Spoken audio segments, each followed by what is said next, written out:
সীমান্তে বিএসএফের নির্যাতনে ৩ বাংলাদেশি নিহত, টিএসসিতে মোদির কুশপুতল দাহ। ইজতেমা মাঠের দখল নিয়ে সংঘর্ষে নিহত বেড়ে ৪, ময়দান এলাকায় সভা সমাবেশ নিষিদ্ধ। 10 ট্রাক অস্ত্র মামলায় লুৎফুজ্জামান বাবর সহ 7 জন খালাস, পরেশ বড়ুয়ার যাবজ্জীবন। অন্তর্বর্তী সরকারের তত্ত্বাবধায়কে রূপান্তর নিয়ে আইনজীবীদের মিশ্র প্রতিক্রিয়া। পাকিস্তানের কাছে পাওনা 11,32,000 কোটি টাকা, হিস্সা বুঝে নিতে আইনি লড়াইয়ে গুরুত্ব।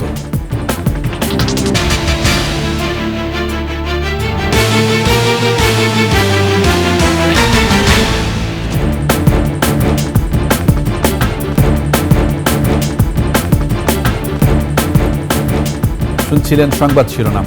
আমন্ত্রণ রাতের 21 সংবাদে, সাথে আছি আমি জাবের হোসেন।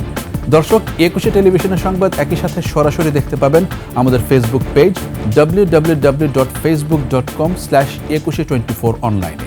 এছাড়া সাবস্ক্রাইব করতে পারেন www.youtube.com/@21etv চ্যানেলে। এছাড়া সংবাদে আরও থাকছে: 21 ডিসেম্বর মুক্তিযোদ্ধা দলের সমাবেশে যোগ দেবেন খালেদা জিয়া, 7 বছর পর আসছেন রাজনৈতিক মঞ্চে।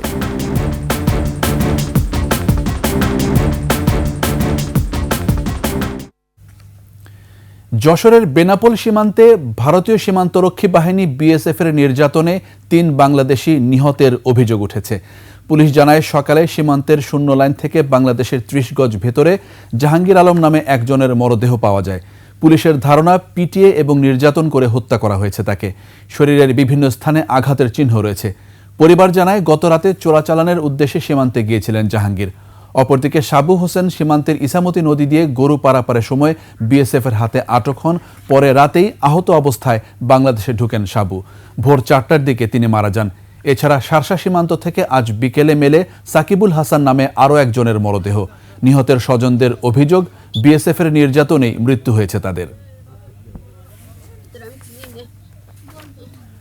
এদিকে বাংলাদেশের স্বাধীনতা ও মুক্তিযুদ্ধ নিয়ে আপত্তিকর মন্তব্য করায় ভারতীয় প্রধানমন্ত্রী নরেন্দ্র মোদির কুশপুতুল দাহ করেছে বাংলাদেশ ছাত্র অধিকার পরিষদ। বুধবার সন্ধ্যায় ঢাকা বিশ্ববিদ্যালয়ের রাজু ভাস্কর্যের পাদদেশে এই কর্মসূচি পালন করে তারা। এ সময় গেল কয়েকদিনে বেসরকারি বিশ্ববিদ্যালয়ের একাধিক শিক্ষার্থী হত্যার বিচারও দাবি করেন সংগঠনটির নেতারা। এর আগে মধুর ক্যান্টিন থেকে মশাল মিছিল নিয়ে ক্যাম্পাস প্রদক্ষিণ করে রাজু ভাস্কর্যের সামনে আসেন বিক্ষোভকারীরা। সেখানে সমাবেশ করে বক্তারা বলেন, বাংলাদেশে ভারতীয় আধিপত্যের দিন শেষ। ভারত ও তাদের দোসর আওয়ামী লীগের ষড়যন্ত্রের বিরুদ্ধে সকলকে ঐক্যবদ্ধ হওয়ারও আহ্বান তাদের।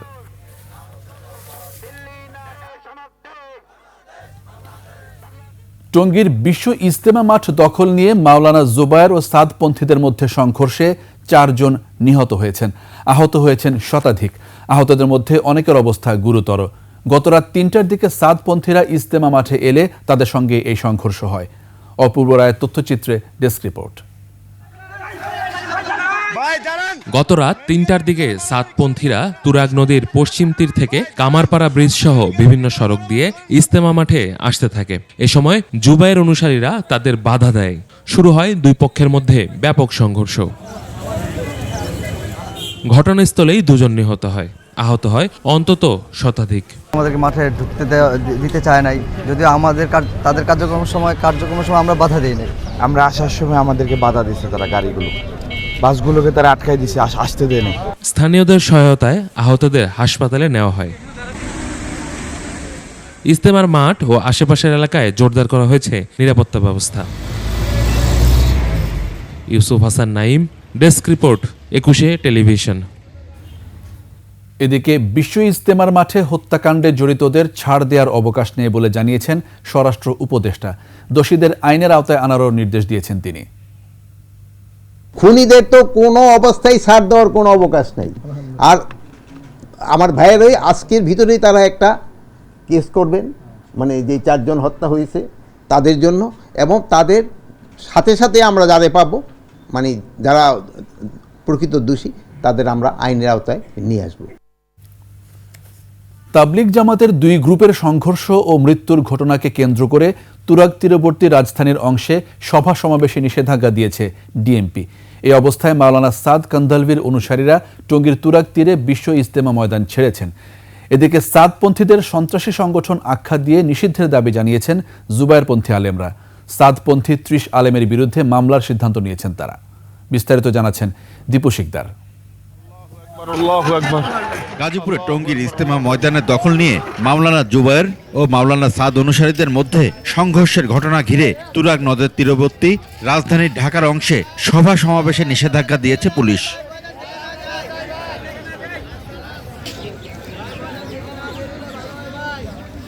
এক গণবিজ্ঞপ্তিতে এই নিষেধাজ্ঞা জারি করেন ঢাকা মহানগর পুলিশ কমিশনার শেখ মোহাম্মদ সাজ্জাদ আলী।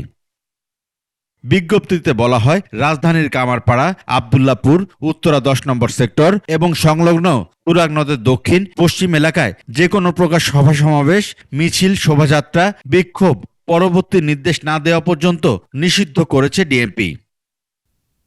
এর আগে সচিবালয় স্বরাষ্ট্র মন্ত্রণালয়ের সম্মেলন কক্ষে সরকারের 5 জন উপদেষ্টার সঙ্গে বৈঠক করেন সাদপন্থীরা। পরে সাদ অনুসারী মাওলানা রেজা আরিফ তুরাগ তীরে বিশ্ব ইজতেমা ময়দান ছেড়ে দেওয়ার ঘোষণা দেন। শান্তিপ্রিয় দল হিসেবে আমরা সেটাকে ছেড়ে দিচ্ছি। মাঠ কেউ মাঠের মধ্যে থাকবে না, সরকার নিজ দায়িত্বে মাঠটা নিয়ে নেবেন। মাওলানা রেজা আরিফের ঘোষণার পরপরই ইজতেমা ময়দান ছাড়তে শুরু করেন সাদপন্থীরা। পরে সরকারের পক্ষ থেকে ময়দানের দায়িত্ব নেওয়া হয়। এদিকে সাদপন্থীদের সন্ত্রাসী সংগঠন আখ্যা দিয়ে তাদের নিষিদ্ধের দাবি জানিয়েছেন জুবায়েরপন্থী আলেমরা। স্বরাষ্ট্র মন্ত্রণালয়ের সভাকক্ষে স্বরাষ্ট্র উপদেষ্টা সহ 7 জন উপদেষ্টার সঙ্গে বৈঠক শেষে ব্রিফিংয়ে মাওলানা মামুনুল হক এই দাবি জানান। বাংলাদেশের সঙ্গে যুদ্ধ ঘোষণাকারী একটা সন্ত্রাসী বাহিনী হিসেবে তাদেরকে চিহ্নিত করা ছাড়া আর কোনো উপায় নেই। অপরদিকে ইজতেমা ময়দানে সংঘর্ষের পর কাকরাইল মসজিদে সমবেত হন জুবায়েরপন্থী আলেমরা। সাদপন্থীরা ষড়যন্ত্র বিভেদ সৃষ্টিকারী এমন মন্তব্য করেন তারা। 3:30 থেকে 4:45 দিক দিয়ে ওরা কি করছে, ইট পাথর দিয়া সমানে নিক্ষেপ করা আরম্ভ করছে। রাত্রে আমরা পাহারায় নিযুক্ত ছিলাম, আমাদের সাথে আমাদের কিশোরগঞ্জের 3 জন সাথী মারা গেছে। মনসুর ওয়াসিফ, মুয়াজবিন নূর, ওনাদের নেতৃত্বে এই সাদপন্থীরা আমাদের এই সাথী ভাইদের উপর অতর্কিত হামলা করছে। পরে সাংবাদিক সম্মেলন করে সাদপন্থীদের বিরুদ্ধে মামলা করার সিদ্ধান্ত জানানো হয়। 30 জনের মতো আমরা নাম আছে, যার মধ্যে 10 জন উল্লেখযোগ্য। আমরা তাদের বিরুদ্ধে আইনানুগ ব্যবস্থা নিব। ইজতেমার জন্য সাদপন্থীদের ময়দান বরাদ্দ না দেওয়ারও আহ্বান জানানো হয়। দীপু শিকদার, 21 টেলিভিশন, ঢাকা। 10 ট্রাক অস্ত্র মামলায় বাবর সহ 7 জনকে খালাস দিয়েছেন হাইকোর্ট। অপর 6 আসামির সাজা কমিয়ে 10 বছর করা হয়েছে। আর মৃত্যুদণ্ডপ্রাপ্ত আসামি পরেশ বড়ুয়াকে যাবজ্জীবন দেয়া হয়েছে। বিচারপতি মোস্তফা জামান ইসলাম ও বিচারপতি নাসরিন আক্তারের বেঞ্চ এ রায় দেন। বিস্তারিত শাকেরা আরজুর রিপোর্টে। 2004 সালে চট্টগ্রামের সিইউএফএল ঘাট থেকে আটক করা হয় 10 ট্রাক ভর্তি অস্ত্রের চালান। এ নিয়ে কর্ণফুলী থানায় অস্ত্র আইন ও বিশেষ ক্ষমতা আইনে 2টি মামলা হয়। মামলায় 2014 সালে 30 জানুয়ারি চট্টগ্রাম মহানগর দায়রা জজ আদালত এবং বিশেষ ট্রাইব্যুনাল 1 রায় দেন। এর মধ্যে অস্ত্র চোরাচালান মামলায় বিচারিক আদালতের রায়ে সাবেক শিল্পমন্ত্রী ও জামাতে ইসলামীর আমির মতিউর রহমান নিজামী, সাবেক স্বরাষ্ট্র প্রতিমন্ত্রী লুৎফুজ্জামান বাবর, ভারতের বিচ্ছিন্নতাবাদী সংগঠন উলফার সামরিক কমান্ডার পরেশ বড়ুয়া এবং 2টি গোয়েন্দা সংস্থার ঊর্ধ্বতন কর্মকর্তা সহ 14 জনকে ফাঁসির আদেশ দেয়া হয়। অস্ত্র আইনে করা অন্য মামলায় যাবজ্জীবন কারাদণ্ডাদেশ হয় একই আসামিদের। বিচারিক আদালতের রায়ের পর 2014 সালে হাইকোর্টের ডেথ রেফারেন্স আসে। অন্যদিকে কারাগারে থাকা দণ্ডিত আসামিরা সাজার রায়ের বিরুদ্ধে 2014 সালে হাইকোর্টে পৃথক আপিল করেন। বুধবার 10 ট্রাক আটকের মামলায় সাবেক স্বরাষ্ট্র প্রতিমন্ত্রী লুৎফুজ্জামান বাবর সহ 7 জনকে খালাস দিয়েছে হাইকোর্ট। খালাস পাওয়া অন্যরা হলেন রেজ্জাকুল হায়দার চৌধুরী, সিইউএফএল এর সাবেক ব্যবস্থাপনা পরিচালক মহসিন তালুকদার, সিইউএফএল এর সাবেক মহাব্যবস্থাপক প্রশাসন এনামুল হক, শিল্প মন্ত্রণালয়ের সাবেক অতিরিক্ত সচিব নুরুল আমিন ও জামাত নেতা মতিউর রহমান নিজামী। এই জনাব লুৎফুজ্জামান বাবরকেও আজকে খালাস দিয়েছেন এই কথা বলে যে তিনি রাজনৈতিক উদ্দেশ্যের ভিকটিম, শিকার এবং তার বিরুদ্ধে সুনির্দিষ্ট কোনো তথ্য প্রমাণ কেউ হাজির করতে পারেনি। কোর্ট বলেছে যে এই মামলার তদন্তে যথেষ্ট ত্রুটি বিচ্যুতি আছে। মহসিনুদ্দিন তালুকদার সাহেব একজন, লুৎফুজ্জামান বাবর সাহেব একজন, তারপরে আরেকজন আছে হলো এনামুল হক এবং আপনার আরেকজনকে মেজর জেনারেল রাজ্জাকুর হায়দার, এই 4 জন খালাস। তাদের মধ্যে মানবতাবিরোধী অপরাধের দায়ে 2016 সালে মতিউর রহমান নিজামীর মৃত্যুদণ্ড কার্যকর করা হয়। একই সঙ্গে উলফার সামরিক কমান্ডার পরেশ বড়ুয়ার মৃত্যুদণ্ডের সাজা কমিয়ে যাবজ্জীবন কারাদণ্ড দিয়েছে হাইকোর্ট। এটা ঠিক পাখির মুখ থেকে পড়েনি, এটা কেউ না কেউ এনেছে। কারা এনেছে সেটা তো রাষ্ট্রপক্ষ তাদের তদন্তে ব্যর্থ হয়েছে প্রমাণ করতে। এই অস্ত্রগুলো কোত্থেকে এসেছে, কোথায় যাবে এবং এগুলোর বাহক কারা? এখানে ওই ট্রায়াল জাজ সাহেব ওনার রায় উনি দেখছেন যে না, এটা এগুলো পার্শ্ববর্তী কোনো দেশে পাচার করার জন্য এগুলো আনা হয়েছিল। গত 11 ডিসেম্বর এ মামলায় খালাস চেয়ে আবেদন করেন লুৎফুজ্জামান বাবর। শাকেরা আরজু, একুশে টেলিভিশন, ঢাকা। অন্তর্বর্তী সরকার তত্ত্বাবধায়ক সরকারে পরিণত হতে পারবে কিনা এ নিয়ে রয়েছে মতভেদ। অন্তর্বর্তী সরকার একটি বিপ্লবের মাধ্যমে এসেছে, তাই এই সরকার তত্ত্বাবধায়ক সরকারে পরিণত হতে বাধা নেই বলছেন কেউ কেউ। কেউ বলছেন 90 দিনের মধ্যে নির্বাচন করার বাধ্যবাধকতা, সংস্কার সহ বেশ কিছু বাধা রয়েছে অন্তর্বর্তী সরকারের তত্ত্বাবধায়কে পরিণত হওয়ার ক্ষেত্রে। বিস্তারিত শিউলি শব্দমের রিপোর্টে। এই ব্যক্তিগুলোই যখন তত্ত্বাবধায়ক সরকার সিস্টেমে ব্যাক চলে যাবেন, ওনার তত্ত্বাবধায়ক সরকার প্রধান এবং এটা হবেন। মঙ্গলবার এমন মন্তব্য করেন রাষ্ট্রের সর্বোচ্চ আইন কর্মকর্তা। এরপর থেকেই আলোচনা জোরালো হয়, অন্তর্বর্তী সরকার কি তবে বিলুপ্ত হয়ে যাবে, নাকি বর্তমান সরকারই নির্দলীয় তত্ত্বাবধায়ক সরকারে পরিণত হতে যাচ্ছে। প্রধান উপদেষ্টা পদের কর্তব্য আইন বিশেষজ্ঞরা বলছেন, অন্তর্বর্তী সরকার তত্ত্বাবধায়ক সরকারের মধ্যে একীভূত হতে রয়েছে বেশ কিছু আইনগত বাধা। এখানে বয়সের একটা পরিসীমা আছে, সেখানে তত্ত্বাবধায়কের চিফ কে হবেন সেগুলো পরিষ্কারভাবে যেতে বলা আছে এবং ক্রমান্বয়ে সেগুলোকে এক্সস্ট করতে হবে। তত্ত্বাবধায়ক সিস্টেমের মধ্যে যদি চলে আসে তবে 90 দিনের মধ্যে ইলেকশন সংগঠন করতে হবে। ডে টু ডে অ্যাফেয়ার্স এবং ইলেকশন সংক্রান্ত কাজ করা ছাড়া অন্য কোনো পলিসি ডিসিশনে কোনো রকম সিদ্ধান্ত নিতে পারবে না।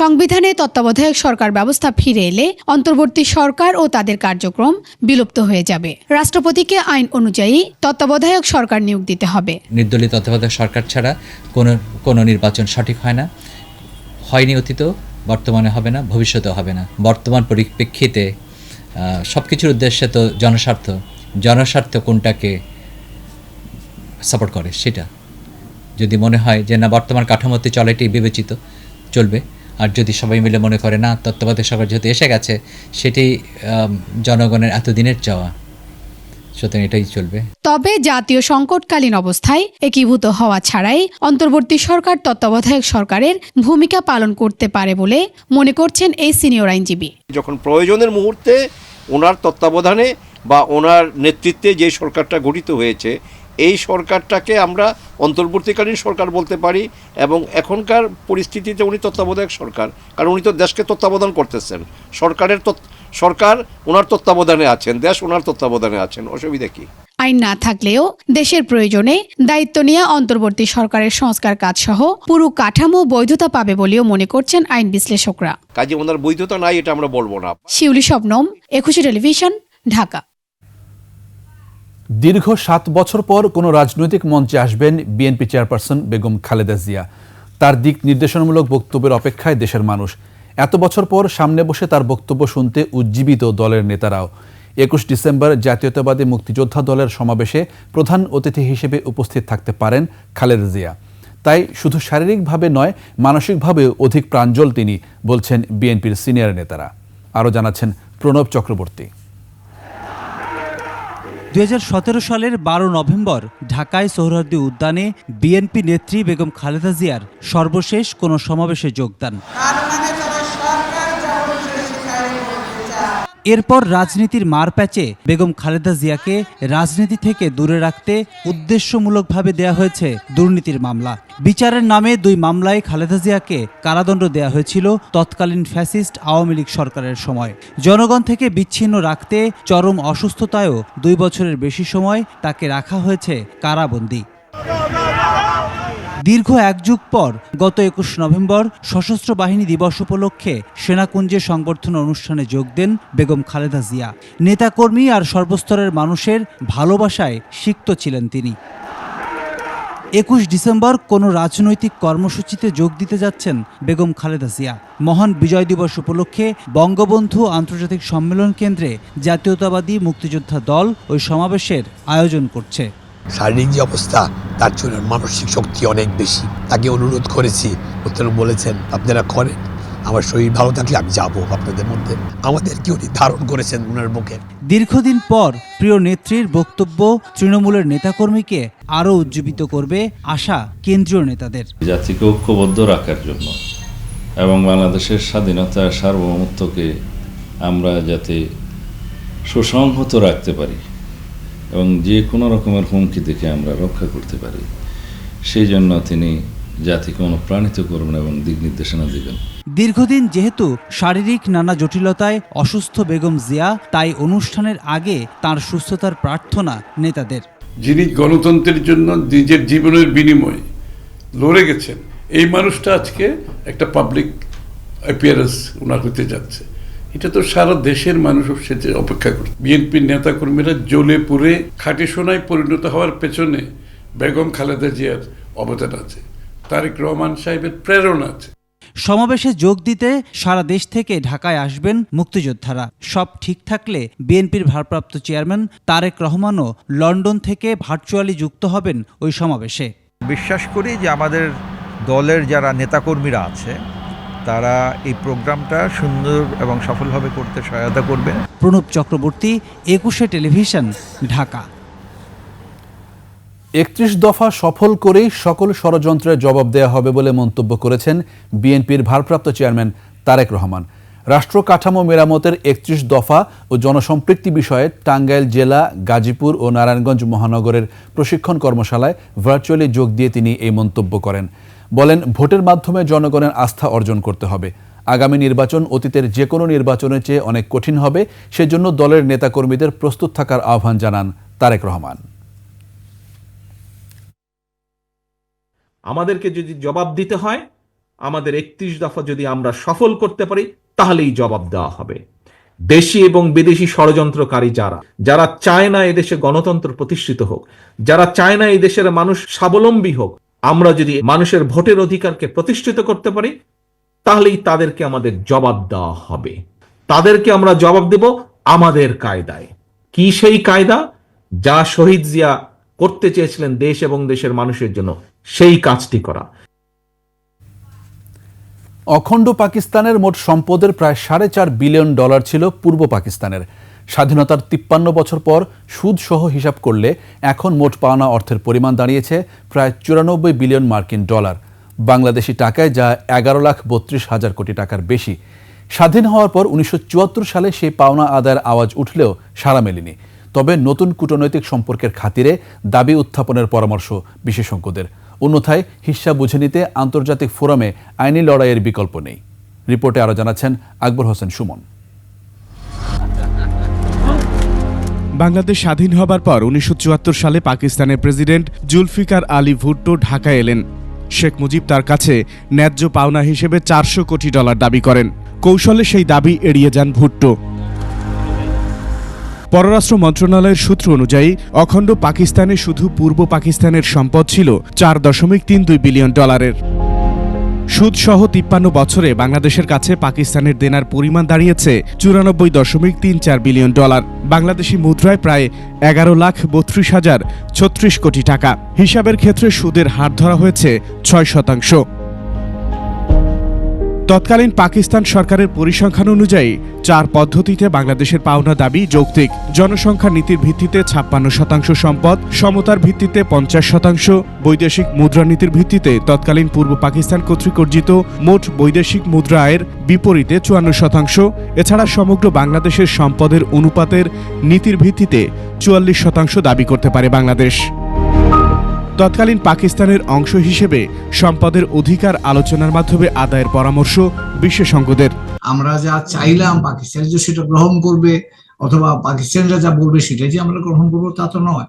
একটা আলাপ আলোচনার মধ্য দিয়ে যেহেতু আমরা এখন সম্পর্ক আস্তে আস্তে স্বাভাবিক হওয়ার দিকে যাচ্ছে, তখন এটা একটা আমরা পারস্পরিকভাবে উভয়ের কাছে গ্রহণযোগ্য একটা জায়গা আসতে পারি। এটা টাকার চাইতে গুরুত্বপূর্ণ হচ্ছে যে আমার অধিকারটা আমি প্রতিষ্ঠা করতে পারলাম কিনা। টোটাল পাকিস্তানের যে প্রপার্টি যেখানে যা আছে, তাদের রিজার্ভ হোক, তাদের ফরেন কারেন্সি হোক, তাদের টোটাল ন্যাশনাল ওয়েলথ যেটা আছে, সেটার এই 56% আমরা তখনকার ইস্ট পাকিস্তান মানে আজকের বাংলাদেশের মানুষ আমরা এটার হকদার। এটা আমাদের ন্যায্য, কারণ তখনকার পূর্ব পাকিস্তানের মানুষও ট্যাক্স দিয়েছে, পশ্চিম পাকিস্তানের মানুষও ট্যাক্স দিয়েছে। সেই ট্যাক্স থেকে রাষ্ট্রীয় খরচ বাদে যেটা উদ্ধৃত থাকে সেটা তো পাকিস্তানের সম্পদ, এবং যেহেতু সে দুইটা প্রভিন্স ছিল, ইস্ট পাকিস্তান ওয়েস্ট পাকিস্তান, কাজে ইস্ট পাকিস্তান সেখানে তার ন্যায্য অধিকার আছে। দ্বিতীয় বিশ্বযুদ্ধের ভিকটিমদের 70 বছর ধরে ক্ষতিপূরণ দিয়েছে জার্মান সরকার। 1947 সালে দেশ ভাগের পর পাকিস্তানও ভারতের কাছ থেকে বুঝে নিয়েছে প্রাপ্য হিস্সা। তবে বাংলাদেশ কেন নয়? ওই 1947-এ পার্টিশনটা হওয়ার পরে পাকিস্তান কিন্তু তার ন্যায্য হিস্সা এটা বুঝে পেয়েছে এবং মহাত্মা গান্ধী দেওয়ার চেষ্টা করেছে, এবং যার জন্য গান্ধীজি তার দেশে কিন্তু কিছু মানুষের কাছে অপ্রিয় হয়ে গেছে। এবং সেটা নিয়ে যদিও দুইটা দেশের মধ্যে বৈরী সম্পর্ক ছিল, কিন্তু পাকিস্তান সেখানে তার দাবিতে অটল ছিল, অনড় ছিল। ঠিক একই অবস্থা আজকে পাকিস্তানের স্মরণ করা উচিত। কূটনৈতিক পথ ধরে সমাধান না এলে দীর্ঘ হলেও আন্তর্জাতিক মহলে দাবি তোলার পরামর্শ বিশেষজ্ঞদের। সেক্ষেত্রে ইন্টারন্যাশনাল ফোরামে এটা রেজ করা যায়। আকবর হোসেন সুমন, 21 টেলিভিশন, ঢাকা। নিচ্ছি সংবাদ বিরতি। যখন ফিরছি তখন অন্যান্য খবরের সঙ্গে আরও থাকবে। কাউন্সিলরদের সমাবেশে বৈষম্য বিরোধী ছাত্র আন্দোলন ও নাগরিক কমিটি পুনর্বহালে করবে সুপারিশ।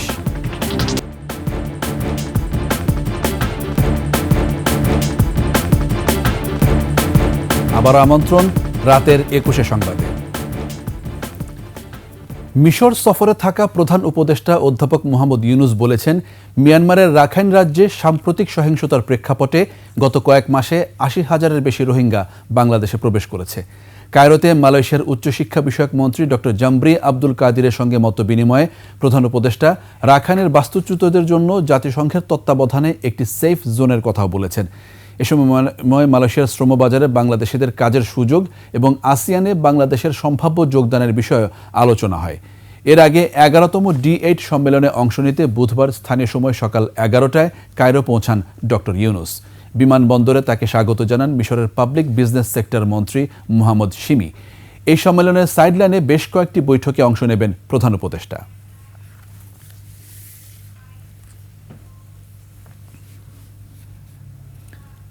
সিটি কর্পোরেশন ও পৌরসভার কাউন্সিলরদের পুনর্বহালের সুপারিশ করবে বৈষম্য বিরোধী ছাত্র আন্দোলন ও জাতীয় নাগরিক কমিটি।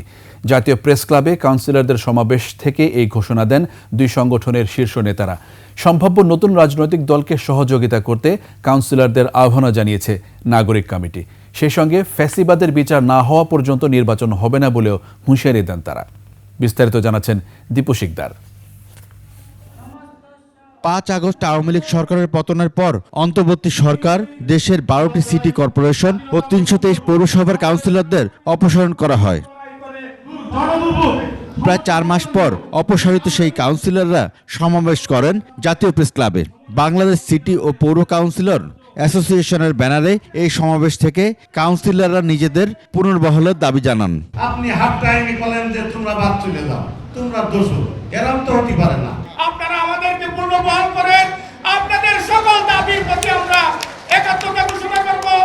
সমাবেশে যোগ দেন বৈষম্য বিরোধী ছাত্র আন্দোলন ও জাতীয় নাগরিক কমিটির নেতারা। কাউন্সিলরদের পরবর্তী প্রশাসক নিয়োগের বিষয়ে একমত নন হাসনাত আব্দুল্লাহ।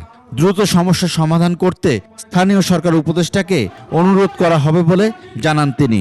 কাউন্সিলরদের পরিবর্তে যে অ্যাডমিনিস্ট্রেটিভ অফিসার নিয়োগ করা হবে এই বিষয়ে আমরা একমত না, এটা আমাদের স্পষ্ট অবস্থান। কাউন্সিলরদের পক্ষ থেকে আমার আহ্বান এবং অনুরোধ, আমার সহযোদ্ধারা এই লড়াইটাকে মিনিস্ট্রি লেভেলে, উপদেষ্টা লেভেলে আপনাদের হয়ে ফাইট করবে। কাউন্সিলরদের পুনর্বহালের দাবির সঙ্গে একত্রতা জানিয়ে জাতীয় নাগরিক কমিটি ও বৈষম্য বিরোধী ছাত্র আন্দোলনের আসন্ন রাজনৈতিক দলকে সহযোগিতার শর্ত জোরে দেন নেতারা। এই নিশ্চয়তাটুকু আপনাদের জায়গা থেকে দিতে হবে, এই যে আপনাদের সাথে আমরা একটি কমিটমেন্ট করে আপনাদের হয়ে কথা বলবো, লড়াই করব, সেই কমিটমেন্টের মর্যাদা আপনাদের রাখতে হবে। আপনাদেরকে আপনাদের স্থান ফিরিয়ে দেওয়া হোক এবং আপনাদেরকে প্রশাসনিক মর্যাদায় দিয়ে বাংলাদেশের লোকাল গভর্নমেন্টের যে বিশৃঙ্খল পরিস্থিতি সৃষ্টি হয়েছে সেখানে সরকার দ্রুত শৃঙ্খলা ফিরিয়ে আনবে। অপসারিত এই কাউন্সিলরদের পুনর্বহালের পর মেয়র হবার প্রস্তুতি নেওয়ারও আহ্বান জানায় জাতীয় নাগরিক কমিটি। হুঁশিয়ার করে বলা হয়, ফ্যাসিবাদের বিচারের আগে যারা নির্বাচনে যাবে তারা জাতীয় শত্রু ও বেঈমান হিসেবে চিহ্নিত হবে। ইনকিলাবে জিন্দাবাদ, মুজিববাদ মুর্দাবাদ। দীপু শিকদার, 21 টেলিভিশন, ঢাকা। তীব্র হয়ে উঠেছে মেট্রো রেলের একক যাত্রার কার্ড সংকট। কোনো স্টেশনে একক যাত্রার কার্ড মিললেও দীর্ঘ সময় লাইনে অপেক্ষা করতে হচ্ছে। ভেন্ডার মেশিনেও কাজ করছে না। এতে ক্ষুব্ধ যাত্রীরা। তবে কেন এই কার্ড সংকট তা নিয়ে মুখ খুলতে রাজি নয় মেট্রো কর্তৃপক্ষ। বিস্তারিত সুমাইয়া খানের রিপোর্টে। যানজট ছাড়া দ্রুত সময়ের মধ্যে গন্তব্যে পৌঁছতে মেট্রো রেলের জনপ্রিয়তা বেড়েছে। তবে বেশ কয়েকদিন ধরে অধিকাংশ স্টেশনে মিলছে না একক যাত্রার কার্ড। কেবল এমটিআর ও র্যাপিড পাসধারী যাত্রীরাই মেট্রো রেলে যাতায়াতের সুযোগ পাচ্ছে। বিভিন্ন স্টেশনে দেখা গেছে দীর্ঘ লাইনে দাঁড়িয়েও যাত্রীরা পাচ্ছে না কার্ড। কাজীপাড়া কখনো কাউন্টারে লোক থাকে না টিকিট দেওয়ার জন্য। অনেক সময় দেখা যায় ঢুকলে বলে আনসার থাকে যে র্যাপিড পাস থাকলে ঢুকেন, আর নতুবা কাউন্টারে টিকিট নেই। টোটাল সব বন্ধ থাকে, শুধুমাত্র র্যাপিড পাসের রিচার্জের ওইখানে তারা কিছু একক যাত্রা টিকিট দিয়ে থাকেন। এখানে দাঁড়াইছি বিগত 1 ঘন্টা যাবত, ঠিক আছে। ফার্স্টে মিরপুর 11তে গেছি, তো ওই জায়গায় টিকিট কাউন্টার 3টেই বন্ধ। বেশন 2টা বন্ধ। একটা কাজ করেন, আপনাদের যেহেতু কার্ডের স্বল্পতা আছে, তো সেই স্বল্পতা আপনারা সেই মেশিন থেকে কার্ড বের করে আপনারা ডিরেক্ট ওই কাউন্টারে দিয়ে দেন, মানুষ নগদ টাকা দিয়ে কার্ড নিয়ে নেবে। তারা আমাকে একটা লেম এক্সকিউজ দিল। সরেজমিনে গিয়ে দেখা গেছে মূল প্রবেশ পথেই কার্ড সংকটের কথা লিখে যাত্রীদের স্টেশনে প্রবেশ করতে নিরুৎসাহিত করা হচ্ছে। অধিকাংশ ভেন্ডর মেশিনও বন্ধ। কাউন্টার আছে 2টা, তার মধ্যে লোক আছে 1জন। এই 3টা মেশিনে 2টা মেশিন চলে, একটা মেশিন বন্ধ। আমরা এখন ওইখান থেকে টিকিট নিব, এখন তো টিকিট কাউন্টার বন্ধ রাখছে, এখন আমরা টিকিট কোথাতে নিব? অনেক সময় ঘন্টা 1.5 ঘন্টা পার হয়ে যায়। তখন দেখা যায় এর চেয়ে বেশি মনে হয় বাসের জার্নিটা খুব ভালো হয়। কিছু স্টাফদের মিসবিহেভ, খুব খারাপ বিহেভ আচরণ করে এরা টিকিট কাউন্টারে এবং ওই যারা এমআরটি পাশের ওখানে আছে। এ বিষয়ে কর্তৃপক্ষের সাথে যোগাযোগ করতে চাইলে তারা কথা বলতে রাজি হয়নি। ব্যস্ততম নগরী ঢাকা ও কর্মজীবী মানুষদের একমাত্র স্বস্তিক যান এই মেট্রো রেল। এই মেট্রো রেল যেমন কমিয়েছে যাতায়াতে ভোগান্তি, তেমনি বাঁচিয়েছে সময়। কিন্তু হঠাৎ এমন ট্রেনের টিকিটের সংকটে দুর্ভোগে পড়েছে যাত্রীরা। যত দ্রুত সম্ভব এই সমস্যার সমাধান চান তারা। মিরপুর 10 মেট্রো রেল স্টেশন থেকে সুমাইয়া খান, 21 টেলিভিশন, ঢাকা। অপারেশন থিয়েটারে নিয়ে যাওয়ার আগেও জন্মদাত্রী মা জানতেন গর্ভে 2টি সন্তান রয়েছে, অথচ অপারেশনের পরে দেয়া হলো একটি বাচ্চা। তাহলে আরেক বাচ্চা কোথায় গেল? এমনই একটি ঘটনা ঘটেছে মাদারীপুরের কালকিনির ভুরঘাটা নিরাময় প্রাইভেট হাসপাতালে। তবে হাসপাতাল কর্তৃপক্ষ বলছে তাদেরকে ফাঁসানোর জন্য রোগীর স্বজনেরা মিথ্যা বলছেন। মাদারীপুরের কালকিনি প্রতিনিধি রকিবুজ্জামানের তথ্যচিত্রে ডেস্ক রিপোর্ট। মাদারীপুরের কালকিনিতে এই প্রাইভেট হাসপাতালের অপারেশন থিয়েটার থেকে নবজাতক শিশু নিখোঁজের অভিযোগ উঠেছে।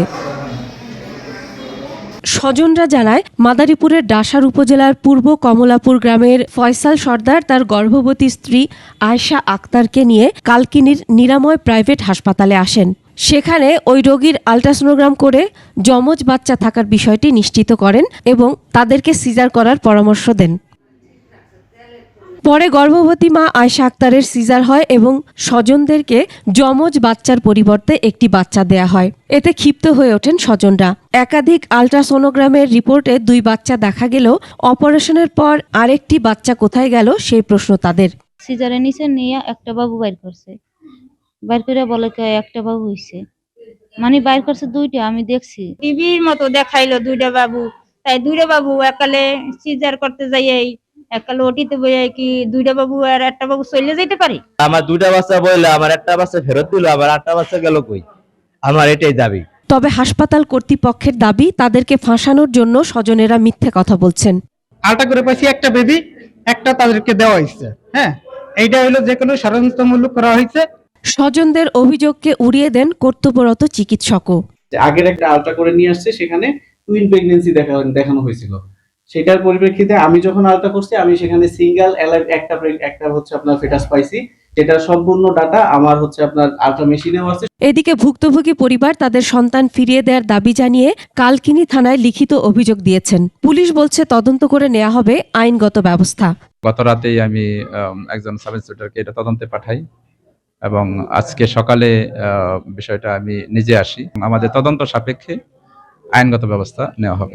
এদিকে যে কোনো ক্লিনিকে 24 ঘন্টা একজন এমবিবিএস ডাক্তার থাকার কথা থাকলেও এখানে নেই কোনো আরএমও। ডিএমএফ চিকিৎসক দ্বারাই আল্ট্রাসোনোগ্রাম সহ সকল চিকিৎসা দেয়া হয়। Masum আলিসা, desk report, 21 television. এবার বাণিজ্য সংবাদ।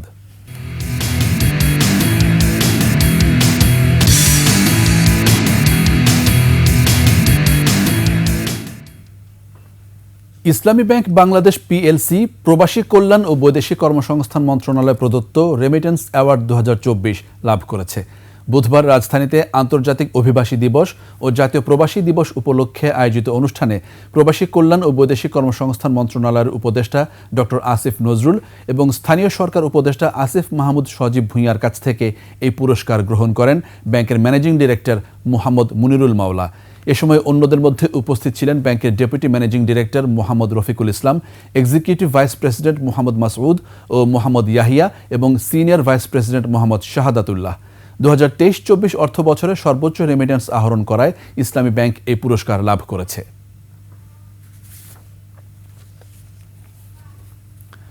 2023-24 অর্থ বছরে দেশে রেমিটেন্স আহরণে দ্বিতীয় স্থান অর্জন করেছে সোশ্যাল ইসলামী ব্যাংক পিএলসি। বুধবার আন্তর্জাতিক অভিবাসী দিবস ও জাতীয় প্রবাসী দিবস 2024 উপলক্ষে আয়োজিত অনুষ্ঠানে রেমিটেন্স অ্যাওয়ার্ডটি ব্যাংকের ভারপ্রাপ্ত ব্যবস্থাপনা পরিচালক মোহাম্মদ ফোরকানুল্লাহর কাছে হস্তান্তর করেন প্রবাসী কল্যাণ ও বৈদেশিক কর্মসংস্থান উপদেষ্টা ডক্টর আসিফ নজরুল। অনুষ্ঠানে বিশেষ অতিথি ছিলেন স্থানীয় সরকার, পল্লী উন্নয়ন ও সমবায় উপদেষ্টা আসিফ মাহমুদ সজীব ভুঁইয়া। অর্থনীতির অন্যতম চালিকা শক্তি রেমিটেন্স আহরণে অবদান রাখার স্বীকৃতি স্বরূপ এই গৌরব অর্জন করে সোশ্যাল ইসলামী ব্যাংক। নগরীর বন্দর থানার আনন্দবাজার এলাকায় জসিমউদ্দিন নামে এক যুবক দুর্বৃত্তদের ছুরিকাঘাতে খুন হয়েছেন। রাত 8:45টার দিকে আনন্দবাজারের সিটি কর্পোরেশন ময়লার ডিপো সংলগ্ন টিসি কলোনি এলাকায় এই ঘটনা ঘটে। পুলিশ জানায় ওই এলাকায় দুর্বৃত্তরা ওই যুবককে ছুরিকাঘাত করে। গুরুতর আহত অবস্থায় হাসপাতালে নেওয়া হলে চিকিৎসাধীন অবস্থায় তার মৃত্যু হয়।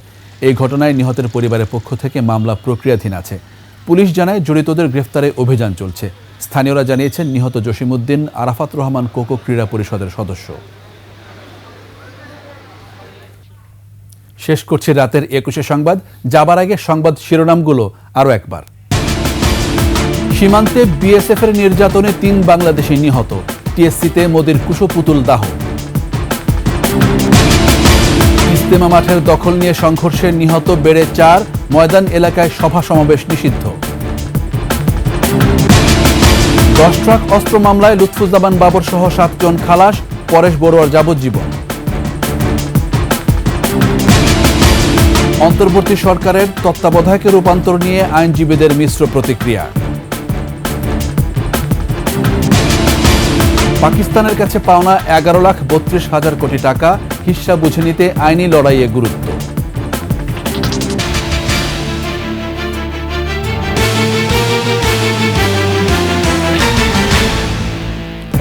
21 টেলিভিশনের সর্বশেষ সংবাদ জানতে ডায়াল করুন 2021 নম্বরে আর ভিজিট করুন 21-tv.com এই ওয়েবসাইট। ফেসবুকে ভিজিট করতে পারেন facebook.com/2124 অনলাইনে। এছাড়া সাবস্ক্রাইব করতে পারেন www.youtube.com/@21etv চ্যানেলে। এতক্ষণ সঙ্গে থাকার জন্য ধন্যবাদ। পরবর্তী সংবাদ রাত 1টায় দেখার আমন্ত্রণ রইল। 21-এর সাথে থাকুন।